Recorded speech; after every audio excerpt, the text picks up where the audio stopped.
की झलक दिखाता हूँ। ये देखिएगा, श्रीमद देवी भागवत सचित्र मोटा टाइप, गीता प्रेस गोरखपुर से प्रकाशित। श्रीमद देवी भागवत सचित्र मोटा टाइप, संपादक हनुमान प्रसाद पोदार, चमनलाल गोस्वामी।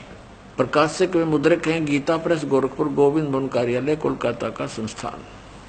इसका पहला स्कंद पढ़ते हैं और पृष्ठ 28 पर। अब देखना, एक समय नारद जी और व्यास जी का संवाद हुआ। नारद जी से व्यास जी ने प्रश्न किया तो नारद जी ने उसका उत्तर दिया।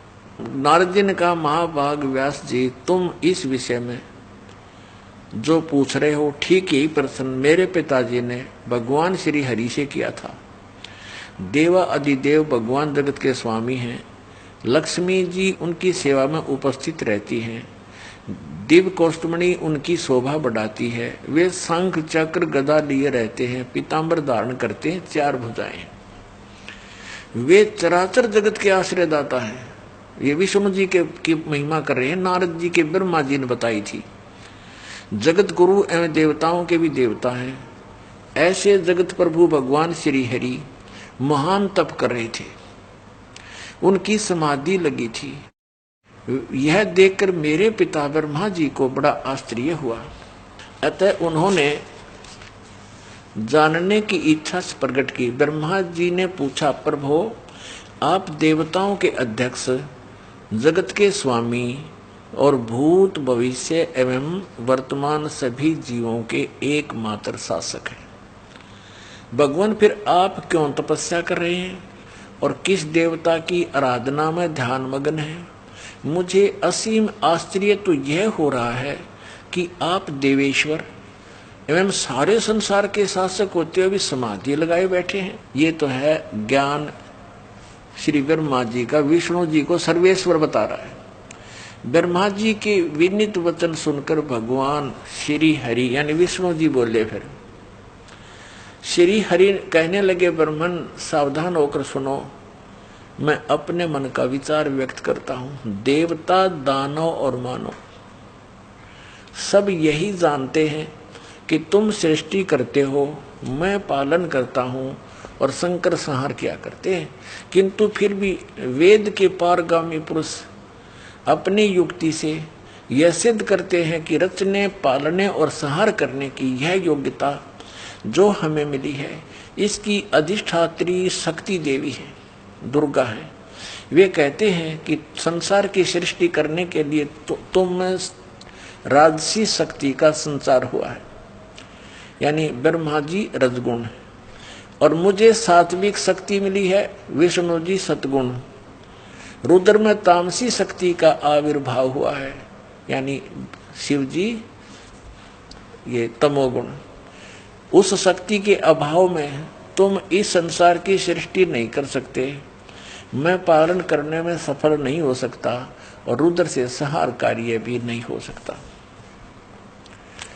हम सभी उस शक्ति के सहारे ही अपने कार्य में सदा सफल होते आए हैं। सुवर्त प्रत्यक्ष और प्रोक्ष दोनों उदाहरण मैं तुम्हारे सामने रखता हूँ। सुनो, यह निश्चित है कि उस शक्ति के अधीन होकर ही मैं इस शेष नाग की सैया पर सोता और सृष्टि करने का अवसर आते ही जग जाता हूँ। मैं सदा तप करने में लगा रहता हूँ और उस शक्ति के शासन से कभी मुक्त नहीं रह सकता। कभी अवसर मिला तो लक्ष्मी के साथ सुखपूर्वक समय बिताने का सौभाग्य प्राप्त होता है। मैं कभी तो दानों के साथ युद्ध करता रहता हूँ। अखिल जगत को भय पहुंचाने वाले दैत्यों के विकराल शरीरों को शांत करना मेरा परम कर्तव्य हो जाता है। और देखो, यहाँ कमाल कर दिया, अपने आध्यात्मिक नॉलेज में तोड़ पाड़ दिया। श्री विष्णु जी कह रहे हैं कि मुझे सब प्रकार से शक्ति यानी दुर्गा, प्रकृति देवी के अधीन होकर रहना पड़ता है। उन्हीं भगवती शक्ति का मैं निरंतर ध्यान किया करता हूँ।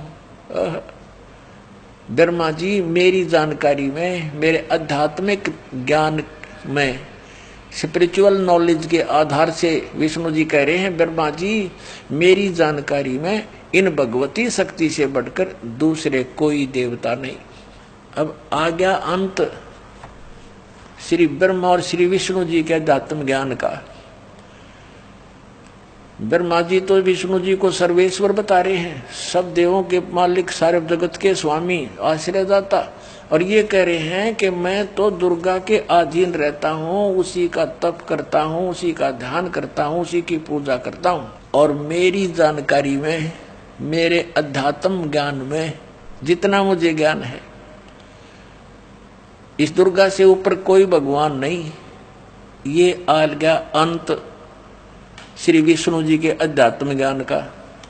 अब श्री दुर्गा जी क्या कहती है, देवी जी क्या कहती हैं, हिमालय राजा को अपना अध्यात्म ज्ञान बताते समय देखिएगा।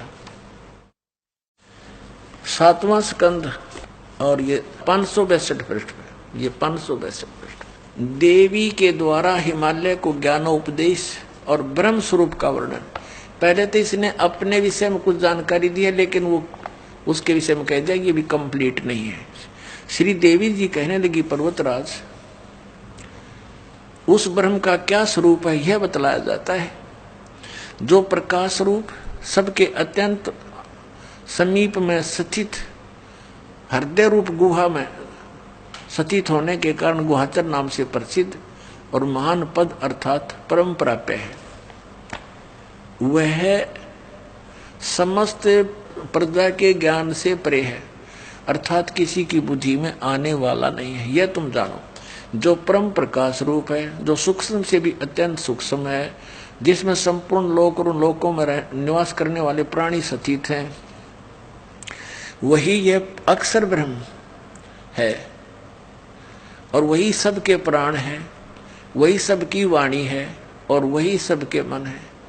अब देखो दुर्गा की उआ बाई ये यहाँ तक कह रही है वो अक्षर ब्रह्म है, आगे फिर कहेगी केवल ब्रह्म है, वही सबके मन है, वह परम सत्य, और वह यह परम सत्य और अमृत अविनाशी तत्व है। सौम्य इसको अविनाशी बता रही है ब्रह्म को दुर्गा, अक्षर ब्रह्म कहती है। उस वेदने योग्य लक्ष्य का तुम वेदन करो, मन लगाकर उसमें तन्मय हो जाओ। सौम्य उपनिषद में कथित महान अस्त्र रूप धनुष को लेकर उपासना द्वारा तीक्ष्ण किया हुआ बाण संधान करो, और फिर भावानुगत चित्त के द्वारा उस बाण को खींचकर उस अक्षर रूप ब्रह्म को, अक्षर ब्रह्म समझो, ही लक्ष्य बनाकर वेदन करो। उसका मंत्र क्या बता रही है अक्षर ब्रह्म का? ओम। प्रणव माने ओम, धनुष है, जीवात्मा जाप करे और ब्रह्म को उद्देश्य रखे। ब्रह्म पाने का उद्देश्य देख, यहाँ तो अक्षर ब्रह्म और फिर यहाँ ब्रह्म, ओम उसका नाम है ब्रह्म का। अब दुर्गा जी के ज्ञान का भी अंत देख लो आप, कहीं तक बोल रही है उसको अक्षर ब्रह्म है वो, और फिर कहते उसका मंत्र ओम है, और ब्रह्म को लक्ष्य बनाओ और जीव आत्मा जाप करे। आगे देखो, उस एकमात्र परमात्मा को ही जाने, दूसरी सब बातों को छोड़ दे। यहाँ दुर्गा जी ने अपनी साधना को भी रिजेक्ट कर दिया कि केवल उस एक ब्रह्म को ही जाने, यही अमृत रूप परमात्मा के पास पहुंचाने वाला पुल है। यहाँ देखो, इस आत्मा का ओम के जप के साथ ध्यान करो, इससे अज्ञान में अंधकार से सर्वथा परे और संसार समुद्र से उस पार जो ब्रह्म है उसको पा जाओगे, तुम्हारा कल्याण हो। ब्रह्म ओम, ओम ब्रह्म का जाप है, और इसी ब्रह्म को ये कभी तो अक्षर ब्रह्म कह रही है, यहां भी अक्षर ब्रह्म कहा है। तो इसे सिद्ध है कि ये कितनी विद्वान है, और इसने कहा कि इस ब्रह्म की पूजा करो और सबकी पूजा छोड़ दो। और वो ब्रह्म कहाँ रहता है? उसका ओम नाम है,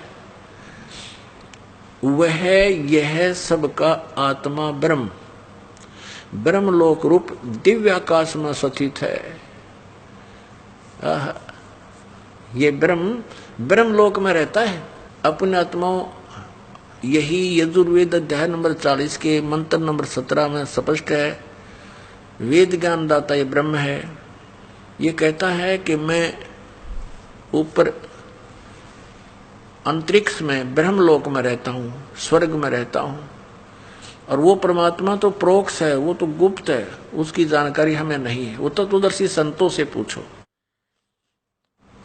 यजुर्वेद अध्याय नंबर 40 के मंत्र 10 से लेकर 13 में तत्वदर्शी संतों की पहचान भी बताई है और उन्हीं से जानने के लिए कहा है। पूर्ण कंप्लीट स्पिरिचुअल नॉलेज को, यानी पूर्ण अध्यात्म ज्ञान को उन तत्वदर्शी संतों से ही पूछो। अब आपने देख लिया, दास ने